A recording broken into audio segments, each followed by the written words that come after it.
Assalamualaikum warahmatullahi wabarakatuh. Perkenalkan, nama saya Yuda Septiano Prakoso, absen 35 kelas 12 IPS 4. Akan sedikit menjelaskan tentang dampak globalisasi di bidang politik beserta contohnya. Globalisasi yang sering diartikan sebagai proses mendunia kini telah memberi kemajuan di berbagai bidang kehidupan. Kemajuan kehidupan tersebut digadang-gadang dapat menghubungkan seluruh bangsa dan negara di planet bumi ini karena mampu menghapus sekat-sekat antar bangsa serta menempatkan negara-negara tersebut ke dalam sebuah tatanan kehidupan baru yang lebih baik. Berikut adalah dampak positif globalisasi di bidang politik. Yang pertama adalah membentuk sistem politik suatu negara. Dampak globalisasi dalam bidang politik sering dikaitkan dengan kebebasan dalam berpolitik. Hal ini tentu memberi dampak positif bagi terbentuknya sistem politik di sebuah negara. Sebuah negara bebas menentukan sistem politik yang akan dijalankan. Misalnya Indonesia yang memiliki sistem politik demokrasi dan politik bebas aktif. Politik bebas aktif sendiri merupakan sistem politik yang tidak memihak suatu blok atau pihak di dunia. Seperti yang kita ketahui, dunia terbagi menjadi blok barat dan blok timur, sedangkan politik aktif menunjukkan bahwa Indonesia ikut aktif dalam kegiatan internasional, seperti tergabung dalam organisasi PBB. Yang kedua adalah terciptanya sistem pemerintahan demokratis dan terbuka.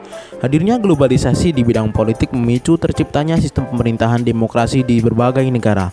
Seperti yang diketahui bahwa pemerintah dan rakyat merupakan bagian dari sebuah negara yang saling bersinergi. Oleh karena itu, pemerintah akan mendapatkan respon positif dari rakyat jika sistem pemerintahannya dijalankan secara jujur, bersih, dan terbuka. Selain itu, dengan adanya sistem demokrasi di sebuah negara, rakyat akan sangat diuntungkan karena tampuk kekuasaan tertinggi berada di tangan rakyat. Yang ketiga adalah meningkatkan hubungan diplomatik antar negara. Hubungan diplomatik antar negara biasanya terkait kerjasama antar negara maupun hal-hal lain yang menyangkut sektor politik, ekonomi, budaya, serta aspek kenegaraan lainnya. Hubungan diplomatik antar negara di dunia kini makin meningkat seiring derasnya arus globalisasi di bidang politik. Globalisasi memudahkan kerjasama internasional antar negara, baik negara maju maupun negara berkembang. Hubungan diplomatik tersebut meningkatkan serta memperluas hubungan antar negara di berbagai bidang, serta membuka partisipasi aktif bagi setiap negara dalam politik internasional menuju perdamaian dunia. Yang keempat adalah meningkatkan partisipasi rakyat dalam pemerintahan. Terciptanya sistem pemerintahan yang demokratis dan terbuka memberi manfaat bagi rakyat di sebuah negara. Pemerintahan demokrasi yang menekankan kekuasaan tertinggi di tangan rakyat otomatis melibatkan rakyat dalam menjalankan roda pemerintahan. Seperti yang sudah dibahas tadi, dalam sistem demokrasi rakyat akan diberikan kesempatan untuk berpartisipasi dalam menjalankan pemerintahan, seperti memilih pemimpin mereka dari baik tingkat kota, daerah, hingga presiden. Selain itu, rakyat juga diberikan kebebasan untuk berpendapat dan menyuarakan aspirasi mereka kepada pemerintah. Yang kelima adalah meningkatkan partisipasi negara dalam menciptakan perdamaian dunia. Masalah perdamaian dunia merupakan salah satu permasalahan global yang perlu diperhatikan pada era modern ini. Konflik-konflik yang terus terjadi di berbagai negara di dunia menimbulkan kerugian material dan memakan korban jiwa yang tidak sedikit. Banyak manusia-manusia tidak berdosa yang menjadi korban dari konflik ini. Hal ini tentu menjadi ironi karena hidup damai, aman, dan tentram merupakan hak asasi bagi setiap manusia. Dan berikut adalah dampak negatif globalisasi di bidang politik. Yang pertama adalah masuknya ideologi asing ke sebuah negara. Dampak positif globalisasi di bidang politik memicu terbentuknya sistem demokrasi di sebuah negara. Namun hadirnya sistem demokrasi yang memberi kebebasan ini ternyata bisa menjadi dampak buruk. Kebebasan berpendapat yang disalahgunakan bisa memicu masuknya ideologi asing yang tidak sesuai dengan dasar sebuah negara. Hal semacam ini tentu bisa menjadi suatu permasalahan besar karena bisa menimbulkan konflik dan menghancurkan sebuah negara.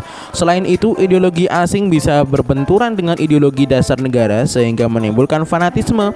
Sebagai contoh, konflik yang terjadi di negara termiskin di Asia yang disebabkan oleh masuknya ideologi yang tidak sesuai dengan landasan negara tersebut. Yang kedua adalah lunturnya rasa nasionalisme. Hadirnya ideologi asing yang masuk ke sebuah negara berpotensi menghilangkan rasa cinta terhadap tanah air, karena ideologi asing yang dijunjung tinggi akan menyampingkan ideologi yang dasar yang sudah dianut oleh sebuah negara. Tentu hal ini sangat merugikan sebuah negara dan dapat merusak keutuhan sebuah negara. Sebagai contoh, di Indonesia sedang gencar masuk liberalisme yang membawa iming-iming kemajuan dan kemakmuran. Jika liberalisme ditempatkan di atas ideologi Pancasila, akan menyebabkan hilangnya rasa nasionalisme karena ideologi Pancasila tidak lagi dijunjung sebagai pedoman sebuah negara. Selain itu, hadirnya ideologi asing bisa menimbulkan ancaman disintegrasi bangsa dan negara, sehingga bisa menggoyahkan keutuhan negara kesatuan Republik Indonesia. Yang ketiga adalah kebebasan yang tidak dibatasi. Globalisasi di bidang politik memicu timbulnya kebebasan berpendapat bagi setiap manusia. Hal ini bisa menjadi hal positif karena setiap orang tidak dibatasi dalam menyampaikan aspirasinya. Namun kebebasan yang berlebihan tentu akan berdampak negatif. Sebagai contohnya, di Indonesia sekarang sering terjadi demo yang dilakukan secara rutin. Demo yang berlebihan seperti ini tentu akan mengganggu kepentingan umum dan akan mengeluarkan biaya yang tidak sedikit bagi pemerintah untuk menanggulanginya. Selain itu, kebebasan yang tidak terbatas menyebabkan banyaknya partai politik yang bermunculan. Yang keempat adalah meningkatnya politik uang. Kita mengetahui bahwa uang tidak bisa membeli segalanya, namun segala hal tentu membutuhkan uang. Sama halnya di zaman yang serba modern ini, segala hal yang bersifat politik sering didasarkan atas nama uang. Sebagai contohnya, terjadi politik uang yang kini gencar terjadi di Indonesia sejak beberapa tahun silam. Yang kelima adalah meningkatnya konflik di berbagai negara. Sistem demokrasi sebuah negara yang belum dewasa akan menimbulkan gencarnya provokasi dan berpotensi membuat pergolakan politik di berbagai daerah. Tentu hal ini akan menimbulkan konflik dan dikhawatirkan bisa menghancurkan keutuhan sebuah negara. Selain itu, konflik di sebuah negara biasanya terjadi akibat dari campur tangan dari bangsa lain. Sebagai contohnya, konflik-konflik perebutan sumber daya alam dan wilayah yang terjadi di berbagai negara terkaya di Asia. Konflik-konflik di negara Timur Tengah juga sering dicampuri oleh negara lain. Sekian dari saya, kurang lebihnya mohon maaf. Wassalamualaikum warahmatullahi wabarakatuh.